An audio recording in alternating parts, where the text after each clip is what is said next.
Bienvenidos al aula abierta de la Orden Rosacruz Iniciática.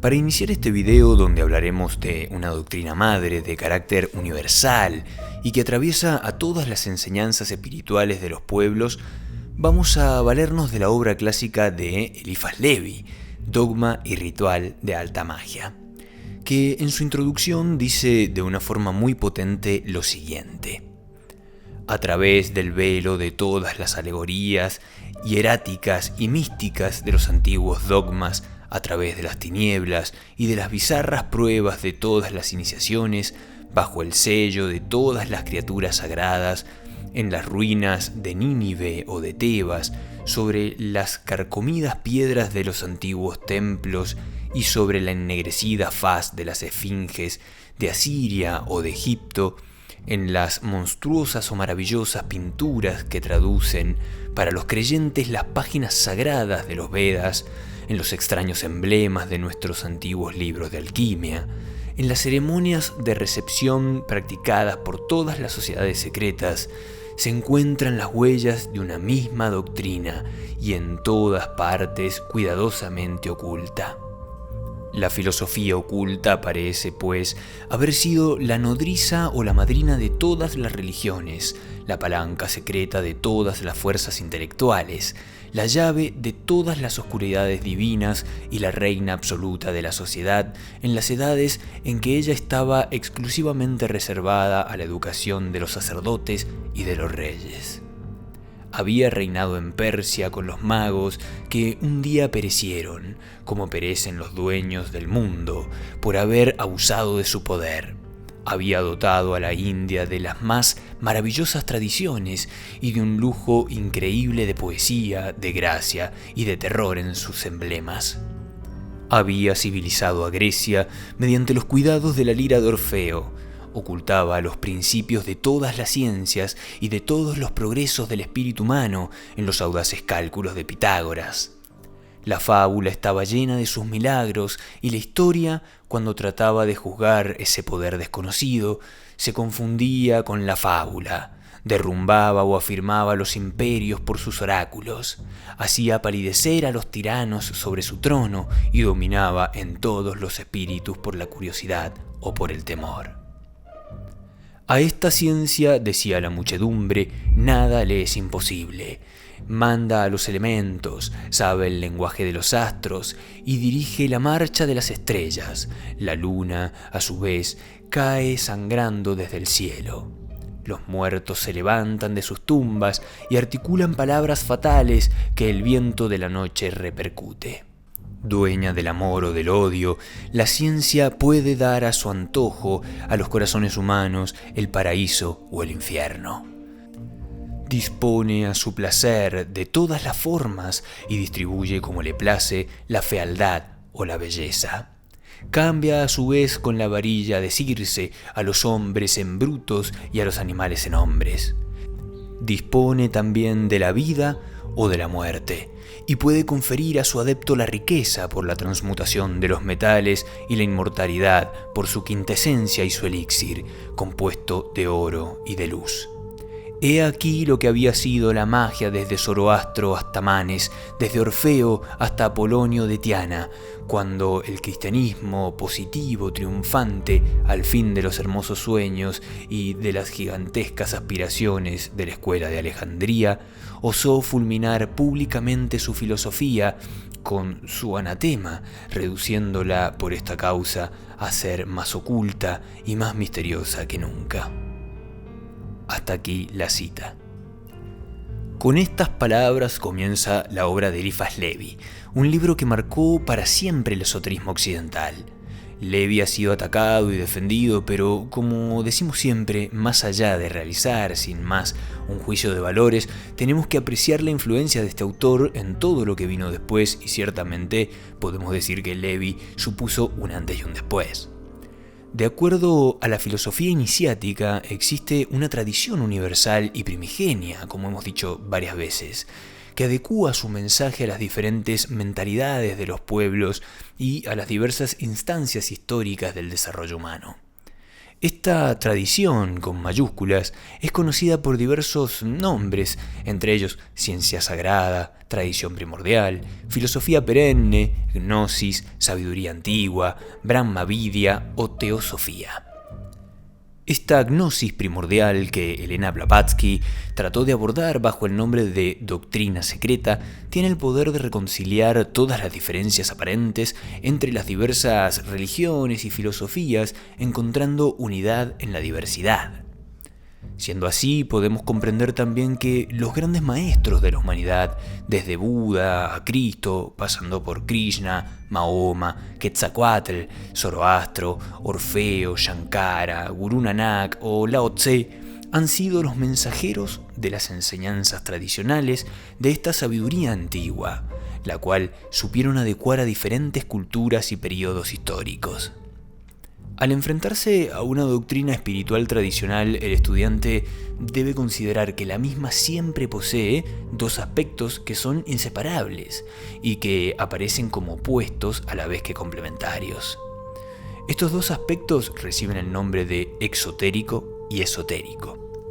Lo esotérico es interno, invisible y esencial, mientras que lo exotérico es externo, visible y superficial. Por eso se dice que el verdadero filósofo sabe ver más allá de lo evidente, traspasando la barrera ilusoria de la corteza.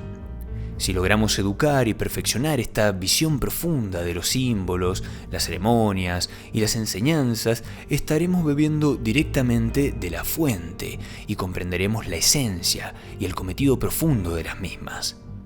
En otras palabras, lo esotérico y lo exotérico no deben divorciarse, sino entenderse como complementarios, el contenido y el contenedor.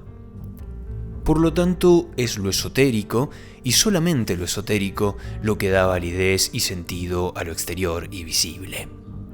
Las religiones que no han comprendido esto se han terminado convirtiendo en estructuras superficiales donde el dogma y la costumbre ha suplantado a la sabiduría y a la conexión con la fuente. Lo exotérico puede cambiar dependiendo del lugar y del momento, al mismo tiempo que lo esotérico permanece inmutable, sea cual sea el ropaje en el que esté cubierto. Volviendo al tema inicial de la doctrina madre, es interesante lo que dice Aldo Lavagnini, Magíster.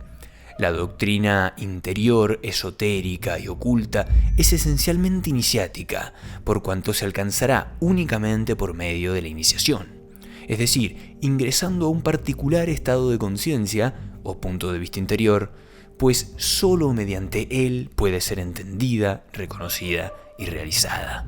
Hasta aquí la cita. Por lo tanto, el medio de acceso a estas verdades, tal como lo dice Lavagnini y lo confirman los referentes históricos de la filosofía iniciática, es la iniciación. Y esta no necesita de intermediarios, sino que propone un contacto directo con la fuente con mayúsculas, ya que la iniciación no debe ser entendida simplemente como un rito de paso, sino como un estado de conciencia superior. En este contexto, la captación de este conocimiento supremo, de esta doctrina secreta, puede realizarse de modo suprarracional, es decir, por encima del intelecto, y por eso hablamos de una captación intuitiva, vinculado a un órgano o facultad perceptiva que ha recibido muchos nombres, por ejemplo, tercer ojo, sensorium interior, ojo del corazón, etc. Pero, ¿cuáles son las enseñanzas fundamentales de esta doctrina madre? Aldous Huxley trató de resumir esto en uno de sus ensayos de esta manera. Existe una divinidad, un fundamento, Brahman, clara luz del vacío, que es el principio no manifiesto de todas las manifestaciones. Que ese fundamento que cimienta el ser es a un mismo tiempo trascendente e indivisible. Que es posible que los seres humanos amen, conozcan y a partir de la virtualidad lleguen a ser idénticos al fundamento divino. Que lograr ese conocimiento unitivo de la divinidad es la finalidad y el propósito de la existencia humana. Que hay una ley o dharma que ha de ser obedecida, un tao o camino que ha de ser recorrido, si los hombres han de alcanzar esa finalidad. que cuanto más hay del yo, menos habrá de la divinidad. Que el Tao es por consiguiente una vía de humildad y de amor al Dharma, una ley viviente de mortificación y de conciencia autotrascendente.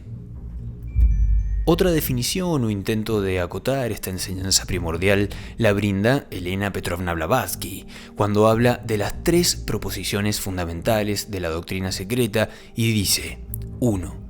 Existe un principio omnipotente, eterno, sin límites e inmutable, sobre el cual toda especulación es imposible, porque trasciende el poder de la concepción humana, y solo podría ser empequeñecido por cualquiera expresión o por comparación de la humana inteligencia. Está fuera del alcance del pensamiento y, según las palabras de Mandukya, es inconcebible e inefable. 2. También se postula la eternidad del universo in toto como un plano sin límites, siendo periódicamente el escenario de innumerables universos, manifestándose y desapareciendo incesantemente. 3. La identidad fundamental de todas las almas con el alma suprema universal, siendo esta última un aspecto de la raíz desconocida, y la peregrinación obligatoria para todas las almas, destellos suyos, a través del ciclo de encarnación o de necesidad, conforme a la ley cíclica y kármica, durante todo el término de aquel. La doctrina fundamental de la filosofía esotérica no admite en el hombre ni privilegios ni dones especiales, salvo aquellos ganados por su propio ego con mayúsculas, por esfuerzo y mérito personales a través de una larga serie de metempsicosis y reencarnaciones. Hasta aquí la cita de Blavatsky. Otros muchos autores intentaron delinear y en cierta forma poner límites a este conocimiento tradicional a fin de hacerlo accesible a cada uno de nosotros. Sin embargo, si somos coherentes con las enseñanzas primordiales, tenemos que aceptar que cada intento por definir a esta doctrina con mayúsculas ha sido infructuoso, porque la única manera de acceder a ella es cerrando los ojos y conectando conscientemente con la fuente, a fin de recordar lo que hemos olvidado. Gracias por acompañarme una vez más en esta aula abierta. Ahora les mando a todos y a todas mis mejores deseos de paz profunda. Gracias.